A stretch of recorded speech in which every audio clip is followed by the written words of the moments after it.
Hello everybody, Jack the Jobber back again on another sweltering hot night, morning now in Newcastle upon Tyne. Gonna give my thoughts on AEW Forbidden Door / New Japan Stardom and CMLL as well, of course, but it's basically at this point an AEW pay-per-view with a few cameos. Full spoilers, of course, and I'm going to be giving my thoughts on not only the matches themselves, but the booking plans going forwards, and just like I said in my recent review of WWE's Night of Champions event, this has shone a bit of a light on what we can expect throughout the summer. Now, how good a show was Forbidden Door on the whole? I think, quite typically of AEW in 2026, it featured several very, very good matches. One in particular of which I think will be in many people's lists for match of the year come the end of 2026. Can't quite yet work out where it fits on my overall rankings. I'll have to do a rewatch to find out where it fits among the other big contenders this year so far. But we'll start by talking about that match. It was indeed the main event, as it probably should have been in hindsight, given the quality of the match. Will Ospreay versus Swerve Strickland in the men's Owen Hart Tournament final, with the winner getting a title shot at Wembley Stadium. This match was definitely epic, and rightly so, given the occasion. I can see people, a few critics of the match perhaps, saying that it was too epic, too many kickouts down the stretch, too many false finishes and that sort of thing. In my opinion, the occasion kind of justified it, even if at certain points it threatened to go too far, even for me, and I'm a huge fan of both wrestlers. It started off very slow and patiently, implying that it was going to go quite long, which it did, and then they built up through some furious exchanges. The two guys have incredible chemistry, of course, we've seen that before, and it all was very much built around this idea that Ospreay cannot beat Swerve, that Swerve is his bogeyman. You know, Ospreay, no matter what he tries, just cannot beat this guy. And over the course of the match, Ospreay withstood a lot and dished out a lot of punishment of his own. There was a few terrifying bumps taken by both men, especially Ospreay with that the powerbomb on the apron where he landed quite high up on his back, hopefully not his neck. There were both men bled. Blood was quite a central theme of this match as well. Ospreay swung Strickland viciously into the ring steps on the outside, that sort of thing. Swerve did that sort of comic book villain thing that he does, where he did it with Bryan Danielson in their Wembley main event, where he kind of takes a big signature move from his opponent and just shrugs it off, which I don't always like, because if you can do that at any point, what's all of this for? But in this case, I didn't mind it at all, because Ospreay had undergone such a vicious attack from Swerve that by the time he hit that hidden blade that Swerve just kind of no-sold, I think you could read into it in a way where it's like Ospreay's weakness at that moment in the match before he's truly fired up in the sort of second half. But yeah, very cinematic, as I say. A lot of almost Roman Reignsian WWE style dialogue from Swerve, calling Ospreay his little brother, you know, you'll never beat me just like you could never beat me, which was a little bit too on the nose for me, but I can't deny the charisma of Swerve. I can't deny how much gravitas he brings to his matches, especially when he's the bad guy. Again, yeah, maybe a little bit too cinematic at times for me, but that should not take away from what a brilliant match it was. The other issue that I mentioned, all of the near falls, all of the kickouts down the stretch, again, I can maybe overlook them because both guys were constantly selling the toll that the match was taking on them. And after every burst of energy, after every sudden explosion, every kick out, there was then, you know, like a double down following it or whatever. And quite predictably, I think it was indeed the arrival of the Death Riders to ringside, not interfering, but just cheering on Will Ospreay. That was the turning point of the match. That was the reinforcing of this storyline, the fact that they are the ones who've unlocked this more ruthless side to Ospreay. And in this case, it helps him beat the guy that he never quite can. And then, oh my word, there was a moment which really I thought should maybe have ended it, perhaps. Ospreay going to the apron and hitting a buckshot version of the Hidden Blade. A call back, of course, to Swerve's eternal rival, Hangman Adam Page. But Swerve kicked out to the disbelief of everybody. But then Ospreay kind of snapped, hit the paradigm shift, hit the Tiger Driver, the first time we've seen him use that in quite a while as well, to ultimately pick up the win. Now, the most interesting part of this match to me wasn't the result, because I do think that it would have been a major shock if Swerve Strickland would have won. But what does this mean after Wembley? Not at Wembley, where I think, again, it would be a major shock if Ospreay didn't win that title. The appeal of that show, I suppose, is watching him get it done. But what happens after Wembley? And the aftermath of this match, I think, is key. As many people are theorising, and I think those people are right, the Death Riders may turn on Will after he's won the belt. Moxley so desperately would want that belt back. It would be logical to his character, and his way of doing so would be to build up Ospreay to the point where he can win the belt, and then Moxley knows he's a guy he can beat. He's beaten him not too long ago. Then I guess, of course, it would be quite a major title defense with Ospreay going against Moxley and hopefully probably winning rather than giving us another Moxley title reign so relatively soon after the last one. As somebody in my Patreon chat mentioned, thank you Dakota Ham for noticing this, because I didn't see it, but apparently while the Death Riders were celebrating with Ospreay, Moxley winked at Claudio. You sneaky men. Anyway, great main event of the show. It was also the match that I quite foolishly didn't think would be the main event. I thought it would be the next match we're going to talk about. The big 12-man steel cage match between MJF and the Don Callis family, their kind of alliance, and Team Mark Briscoe. This assortment of baby faces. But guess what? There was a babyface lurking in the heel team's midst as well. In my notes here, I've written down like most of the big things that happened, and I'm still not certain that I got all of them. This was a big, stupid, fun match. Not usually the kind of match that I particularly enjoy because I'm no fun at parties, but at the same time, it was really, really good. It was really fun. It was a really intriguing mix of brutality and comedy. And often when AEW try and do this, I don't find myself enjoying it as much as the average fan. Because I'm just no fun. And I think the introduction of comedy into a match with such brutal rules doesn't help either side of the equation. But in this case, I think they struck quite a good balance here. What do we have? We had the use of a vintage Nintendo console as a weapon. We had oranges squeezed into wounds. We had Lio Rush spending seemingly a lot of the match hidden in an equipment bag, and then when the heels go to get out whatever they've placed in the bag, it's Lio Rush instead. And that happened quite far into the match. I hope he wasn't waiting in the bag for the whole time. I hope he was switched underneath the ring or something when there was like a minute to go, because the thought of just waiting in there, oh my God, that's awful. But also more traditional kind of wrestling no DQ brutality, most notably Darby Allin taking a front bump, hands first, into thumbtacks. Ugh. Is this a new trend, this kind of match? Because this is 2 pay-per-views in a row where we've had a big, dumb, multi-man stipulation match just before the main event. Although I enjoyed this one way, way more than the Jericho one from last pay-per-view. And of course, just like last year's Forbidden Door in London, we get the big stupid high spot off the top of the cage. This time, again involving Darby Allin, but also involving Kevin Knight.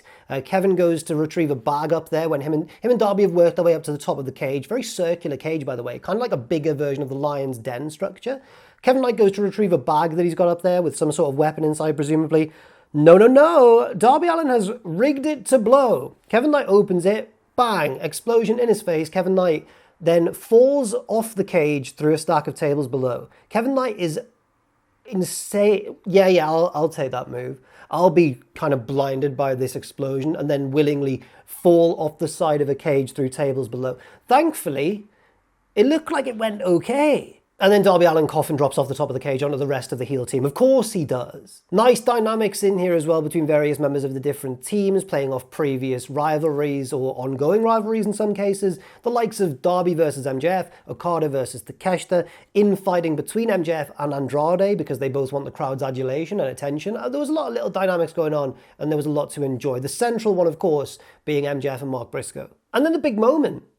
Remember I said there was a babyface hiding in the heel team's midst. MJF gets Andrade to hold Mark Briscoe up for a shot from the Dynamite Diamond Ring.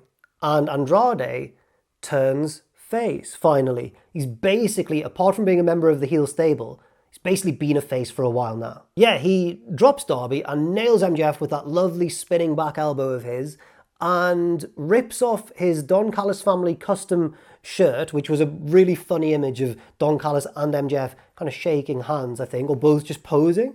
He rips that off, and underneath there's a t-shirt that says F Don Callis, F MJF. This leads to the finish. Although MJF does not take the pinfall from Mark Briscoe, it's actually Jake Doyle, but Mark Briscoe gets his title shot, the stipulation of his team winning this match. And then after the match, Now this is very interesting from a booking point of view. So Briscoe is interviewed after the match and he says that he is not wasting any time. He wants to cash in his title shot on this upcoming episode of Dynamite. Right. Maybe some clues here for the other half of the Wembley match, Ospreay's opponent. So, Ospreay and MJF have already wrestled before in Wembley Stadium. It's now increasingly unlikely that they'll do that again. This feels very much like MJF is going to lose that belt before they get to All In. Not to Mark Briscoe, though. Well, maybe, now that I think about it. He's either going to lose it to Briscoe on Wednesday, or he'll lose it to whoever he faces at Redemption, the pay-per-view in between this one and Wembley. Oh, which way are they going to go? There's still a bit of suspense in the air. I like it. Someone's going to be a transitional champion here.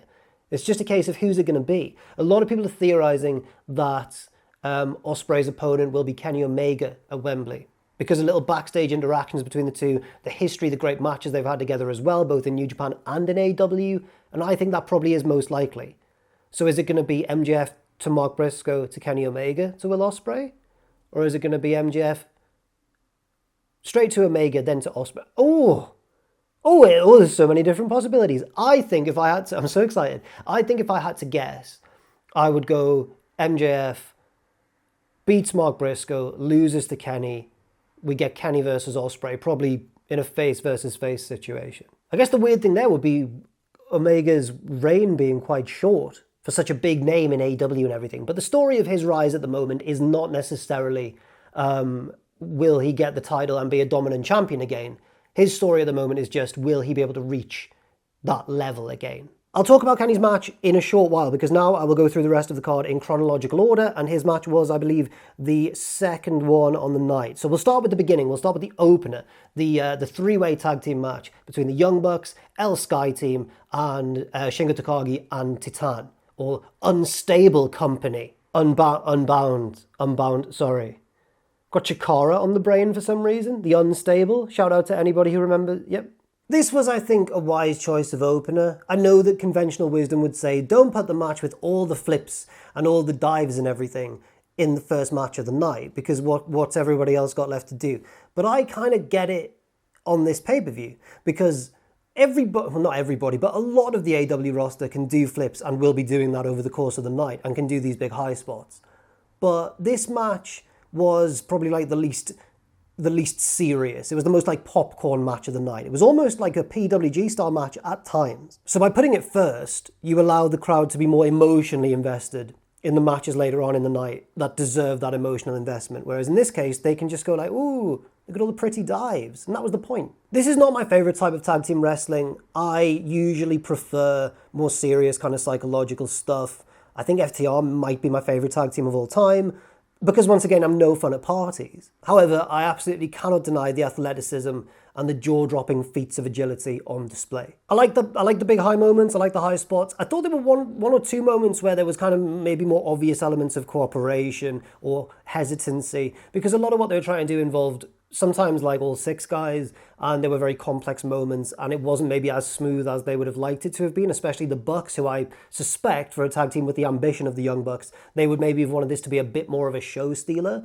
But I still thought it was very enjoyable indeed, especially as the opener. After one of these multi-man sort of exchanges, the Bucks managed to catch Titan in position for the Meltzer driver, and they pick up the win. I also thought maybe this was one of the few kind of less predictable results on the night.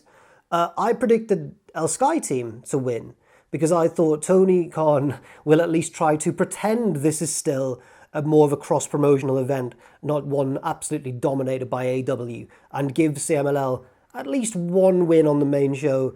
No, not at all. I think CMLL got 0 wins. I think New Japan got 1, and Stardom again got 0 wins. But I like the booking here. I like the Bucks winning because it keeps them in contention for an eventual AEW title shot. I also like the possible future match we get off the back of this for the CMLL tag team belts, which are held by El Sky Team. And Mystico and Mascara Dorada against the Young Bucks should, in theory, be an amazing match. Right, next up, the man I was just talking about, Kenny Omega versus Zack Sabre Jr. Now, I mentioned the strategic brilliance of putting that match first with all the flips and everything, but maybe not when it's followed by a Zack Sabre Jr. match. I was really worried. I was like, we're going to go from watching people doing big somersaults and everything to watching some very technically intricate mat work.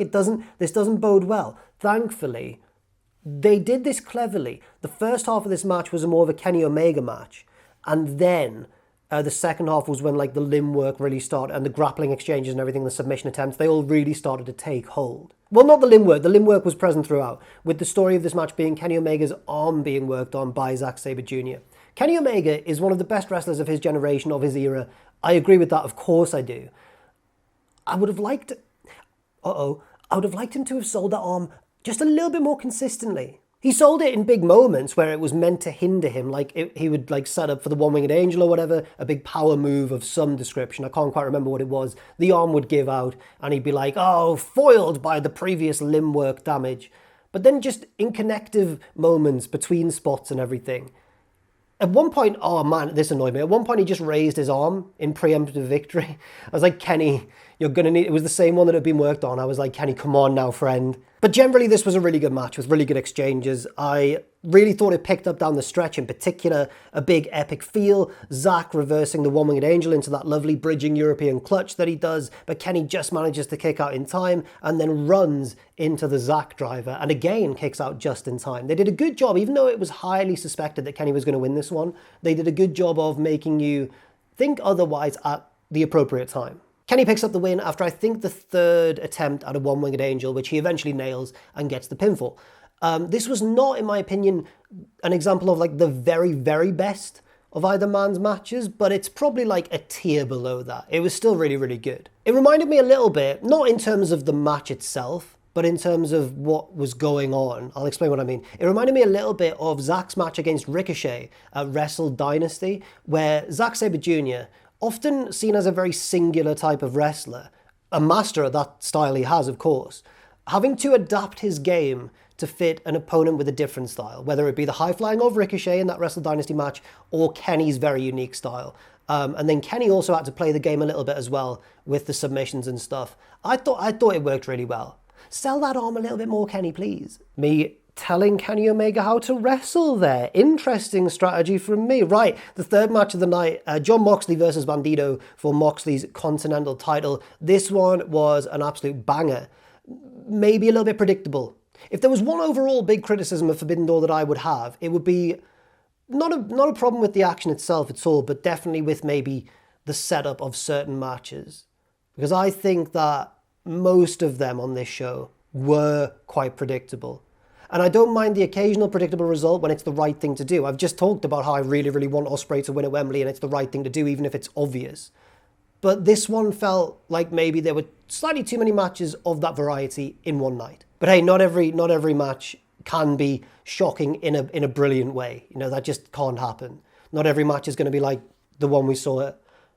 I won't say, but for people who haven't seen Night of Champions,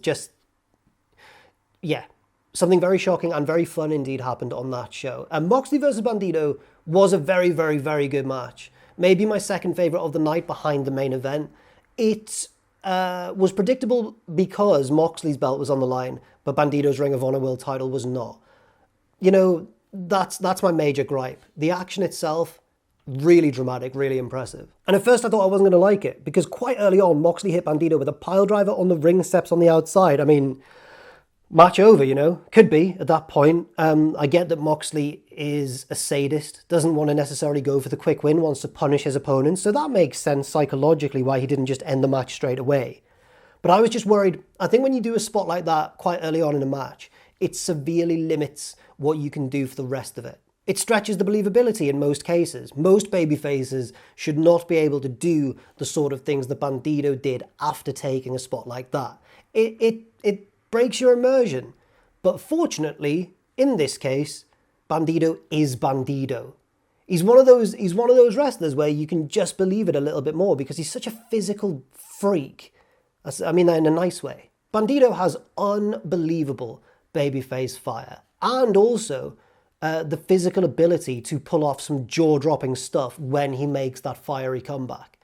Some of the spots in this match, What did we have? We had well, some of them, like there was one that was just like a basic a power bomb really out of the corner, but he like threw him almost like Hernandez would.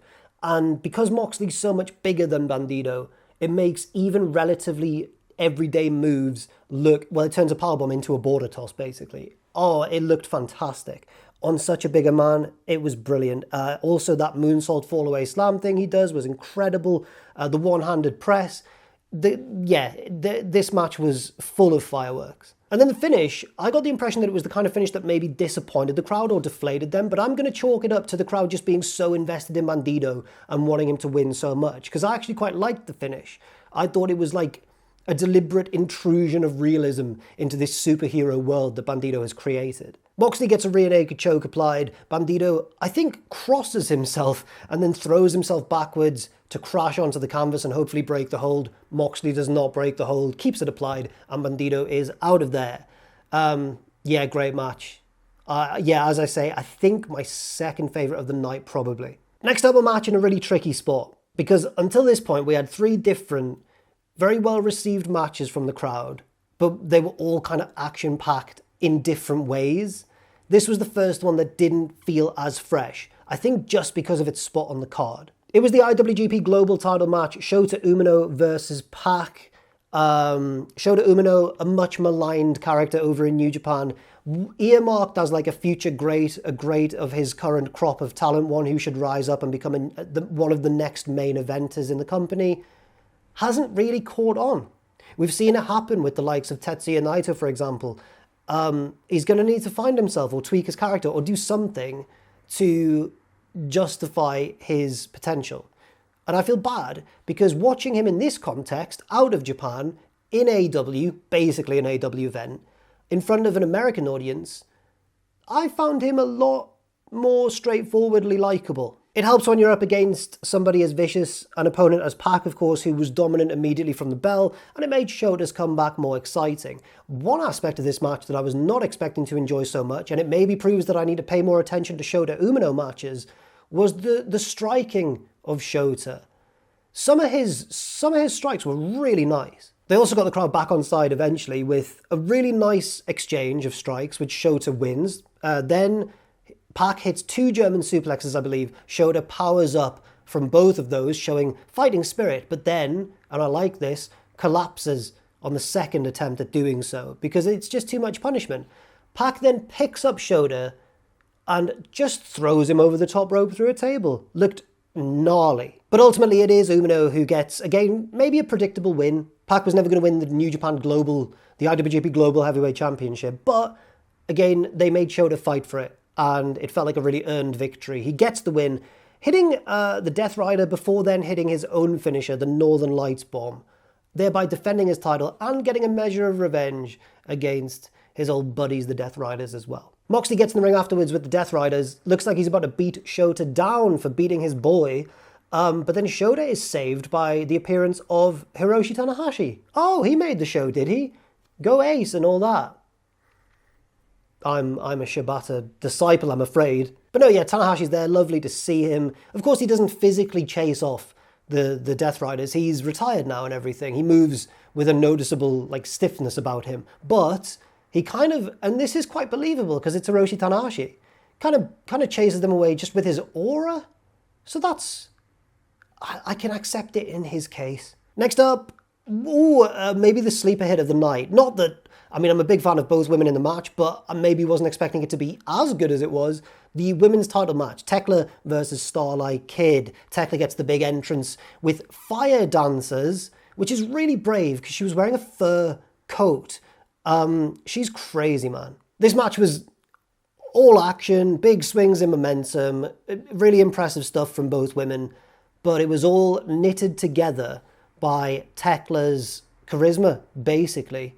This match, my big takeaway from it was what a great booking decision it was to put this title on Tekla, especially because Toni Storm's absence from the top of the women's division threatened to leave a bit of a charisma void because she was just such a big, hilarious, charismatic star.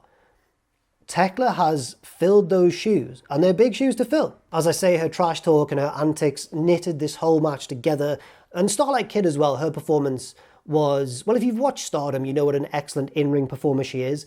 But I think she's a more well-rounded wrestler than a lot of people, myself previously included, used to give her credit for. I always thought of her as, because she's so small and quick, as like a cruiserweight, a junior heavyweight, a high-speed, high-flying performer. No, she's way more rounded than that. She's got an amazing technical game as well. Her submission stuff looks great.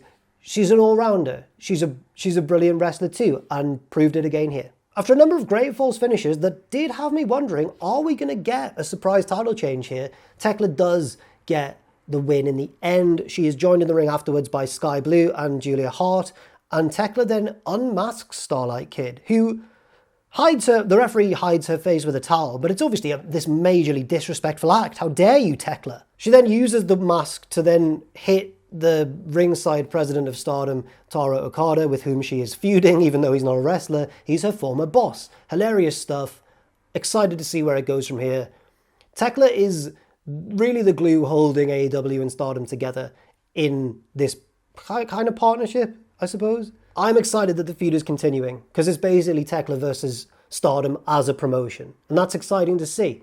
She's brilliant. She's the one. Next up, Cope and Cage defending the tag titles against the Dogs, David Finlay and Clark Connors. This match was good. There wasn't a bad match on this show, but it was definitely like one of the more low-key feeling ones. Until the twist at the end. So I think maybe they knew that this match was going to be one of the least suspenseful in terms of the result. So they decided, right, this is where we'll put the big return at this event on this show. Good decision. The match itself, apart from Clark Connors' use of a lit matchstick to attack Christian with behind the referee's back, there wasn't a lot to write home about. Long heat segment on Christian Cage, maybe too long arguably. The Dogs doing all the heelish things, distracting the ref, cutting the ring in half, all that sort of stuff. Edge Cope eventually gets the hot tag and runs wild for a bit. The numbers game gets to him, but he fights bravely back. Christian then arrives back on the scene to help him out by hitting a spear. It's all progressing maybe as one would expect. Christian's getting his injured arm worked over all the time. It's what we thought was going to happen. But then what I didn't think was going to happen was a ref bump, David Finlay using the shillelagh, and it looks like he's about to win, and then the lights go down, and the guns up, the Bang Bang Gang are back, including Jay White, who, while the rest of the group appear on the ramp as a distraction, Jay White appears in the ring when the lights come up, teleporting in there like a New Zealand Undertaker. Rest in peace, mate. No, that was Australian, wasn't it? Jay hits the Blade Runner, helping Cope get the win once the referee has recovered. Cope sells this well with his facial expressions. He's like, I remember you. Whereas Christian's not happy, but when is he ever? And the final match to talk about, because I've already talked about the two that followed it, Mercedes Moné versus Maya World, the Women's Owen Hart Tournament Final.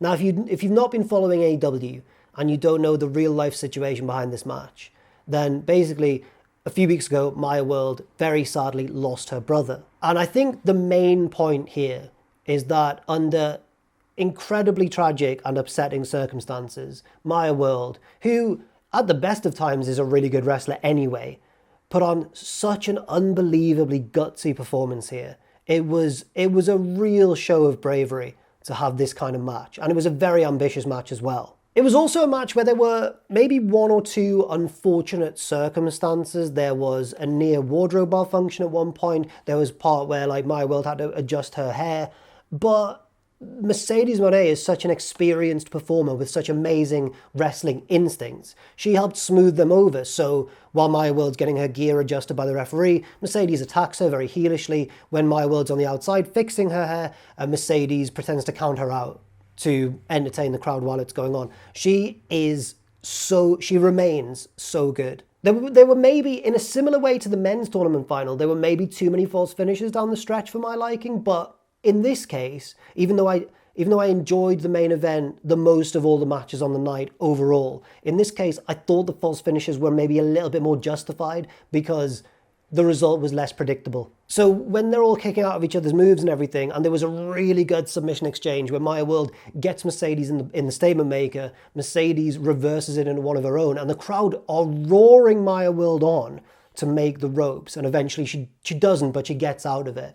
I thought I thought these big swings in momentum and a lot of the kickouts as well were justified because it kind of took us on this roller coaster. And despite Maya very tragically losing her brother, which one would expect means, well, she's going to win this tournament then and get her big match at Wembley. Mercedes gets the win. Really interesting.